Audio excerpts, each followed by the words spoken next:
Il va y avoir Frédéric au piano, Richard à la batterie, Alain au chant avec Maoli, et moi-même, je suis Annie, je vais vous raconter des histoires.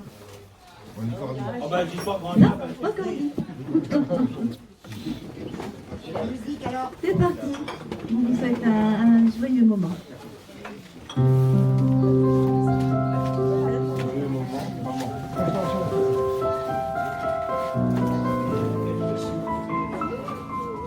Le petit écureuil et le nuage.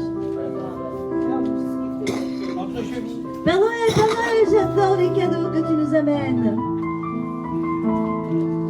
C'était la veillée de Noël. Toute la ville s'était endormie. Même la brise des sapins était tombée. Chacun dans son foyer attendait la visite du Père Noël. Et les bonbons sucrés dansaient près de la mairie, offrant des rêves enchantés.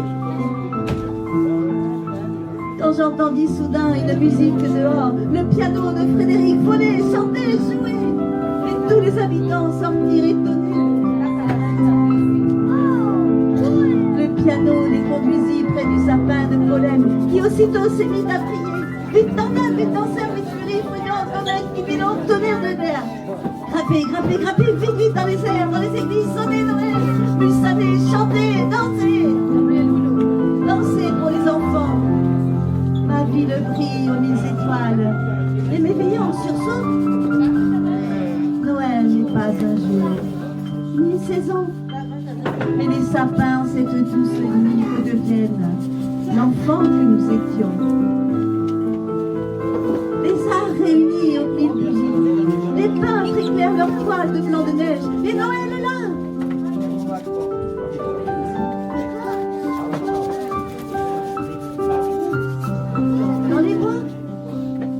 Petit écureuil curieux, joyeux choisit notre ville pour venir voir le Père Noël. Ici, ça sent bon la pinède, oui, la vie est jolie. Et sous l'influence des arts, de la musique, j'aimerais enfermer l'esprit de Noël et garder allumées les étoiles. Les sapins de notre forêt, ils vont nous réchauffer. Et dans notre ville, petit Davini, le petit écureuil, frappé d'espoir, chercher une pluie d'amour. Il s'habille de lumière pour faire de la musique et des expos en arc-en-ciel.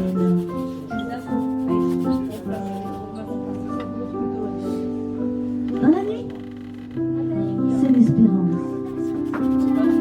Cette petite espérance qui n'a l'air de rien du tout, qui nous entraîne à décorer la ville et des chemins bucoliques pour recevoir le Père Noël. Le petit écureuil heureux et paisible respire, rêve, voyage. L'espoir renaît jusqu'au bout de la terre. Mais il manque les cadeaux. Mais où sont les bonbons sucrés qui dansaient près de la mairie, nous offrant des rêves enchantés? Ils sont partis chercher les lutins. Fabriquons des cadeaux, plein de cadeaux que l'écureuil emportera. Il emportera pour une nuit magique qui devienne merveille et colore richement nos cœurs. Des rêves, toujours des rêves, des sapins géants, des pianos dansants, des écureuils souriants, bariolés de couleurs étincelantes à trouver à nous émerveiller. Et l'émotion nous submerge. Nous sommes dans la nuit de Noël. Nadine, le petit écureuil, appelle un nuage pour chercher le Père Noël. Père Noël, quand je serai grand, je serai Père Noël. Et je vivrai sous l'arc-en-ciel. Et je me souviendrai quand au-dessus de ta ville, j'écoutais les cloches sonner. Oh, souvenirs chantés.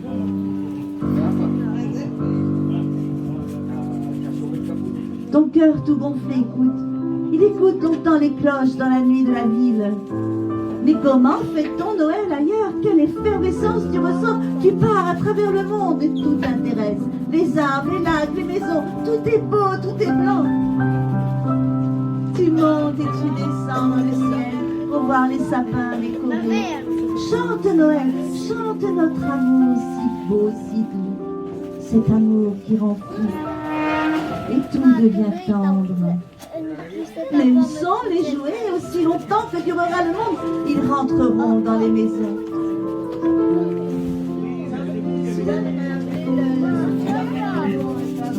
Tu aperçois une lumière de toutes les couleurs. Du bleu, tu es dans le ciel. Du vert, tu penses aux prairies. Du jaune, le soleil brille. Et du rouge, les coquelicots fleurissent. Mais qu'est-ce que c'est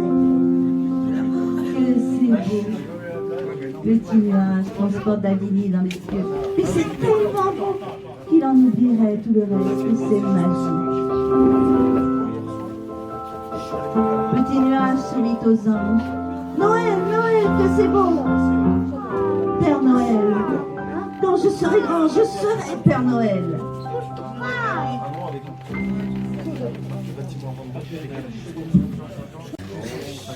La guerre.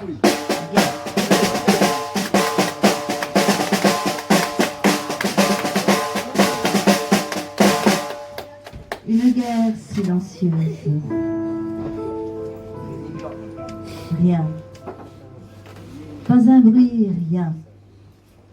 Rien à part la pluie nettoyant le sang dans un silence assourdissant. Le vent nettoya la terre et emmène les débris dans la mer. Les hommes tremblaient, les armes rouillaient, une guerre silencieuse pour une liberté merveilleuse. Une guerre aussi meurtrière, une liberté chèrement payée. Ils ne pouvaient plus pleurer, les armes leur manquaient. Seules les lettres pouvaient les consoler. Mais leur écriture se perdait, l'air s'asséchait, le sol s'humidifiait, l'orage grondait, les éclairs jaillissaient. On entendait les tambours, on voyait les rangs ennemis. La trêve fut finie et la guerre reprit son cours. Tout le monde devenait fou, tout explosait partout.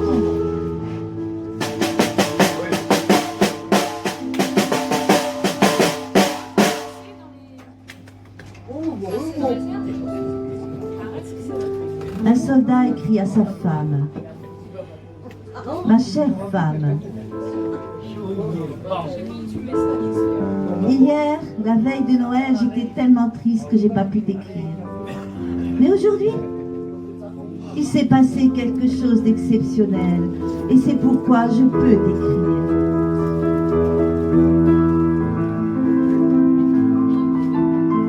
Le crois-tu, ma chère femme, nous avons fêté Noël, nous aussi. C'est à peine croyable dans les tranchées. Tu sais, les Boches sont à peine à une vingtaine de mètres de nous. Ni les uns ni les autres, nous ne risquons cet espace de peur de nous faire tirer par l'ennemi, comme des lapins. Et vers 5 heures, il y a eu un grand silence. Les armes se sont tues, aussi bien d'un côté que de l'autre. Et nous étions à peine revenus de cette surprise lorsque la nuit est tombée. On a risqué un œil au-dessus des murs de nos tranchées et figure-toi que les Allemands avaient posé au bord de leurs tranchées des bougies, des lanternes et ça faisait une guirlande lumineuse, aussi loin que nos yeux pouvaient les voir. Ils se sont mis à chanter, un chant de Noël sans doute, mais c'était beau et ça serrait le cœur. On a entonné à notre tour mon beau sapin.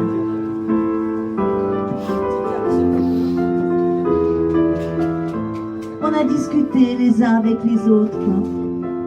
On a oublié les heures où nous étions ennemis. Pour la première fois, je me suis endormie presque heureux. Le lendemain, un Allemand est venu vers moi. On a parlé une bonne partie de l'après-midi de tout ce qui intéresse les paysans. Des récoltes, de leur famille, des gens du village, enfin de tout ce que j'aurais pu discuter avec un voisin de chez nous. J'ai fumé son tabac, il a fumé le mien. On a trinqué et la nuit est venue. Il a fallu se quitter. Demain, il faudra qu'on se batte les uns contre les autres, contre nos frères de misère. Je vais arrêter là ma lettre. Il faut que je dorme un peu. À la pique du jour, les canons, les mitrailleuses vont donner de la voix. J'espère que ma lettre vous trouvera en bonne santé. Je t'embrasse, ma chère femme, ainsi que les garçons. Ton mari, Jean. De Père Noël aux îles Hawaï. Il était une fois le Père Noël qui avait beaucoup de travail, car Noël approchait. Un jour, il dit à ses lutins, « Je suis trop fatigué, il me faut prendre des vacances. » Le Père Noël commença à faire ses bagages. Un maillot de bain, des lunettes, un short. Il entassa tout ça dans sa valise. Et il partit sur son traîneau pour arriver aux îles Hawaï. Il te faudra réussir 2 épreuves. La première sera d'entrer dans les îles malgré les robots. Tu y arriveras, dit Gribouille bien fort. Et la sorcière disparut. Le Père Noël était découragé. Tout à coup, un craquement lui fit tourner la tête. Et il vit un superbe oiseau de toutes les couleurs. Je m'appelle Zipa. Je suis un oiseau magique et je vais t'aider. Ça fait longtemps que les robots m'attendent. Je pourrais les attirer pendant ce temps et toi tu pourras entrer sur l'île. Il se mit de façon à pouvoir voir si les robots partaient. Et tout à coup il fait ouf, je vais pouvoir entrer et partir en vacances. Et tout à coup les robots se mirent à courir dans tous les sens pour attraper Zipa. C'est le moment, se dit le Père Noël. J'y vais. Et le traîneau s'éleva dans les airs. Alors il se mit à crier « Zipa, je suis une île, tu peux partir !» Et le Père Noël appela la sorcière « Gribouille !»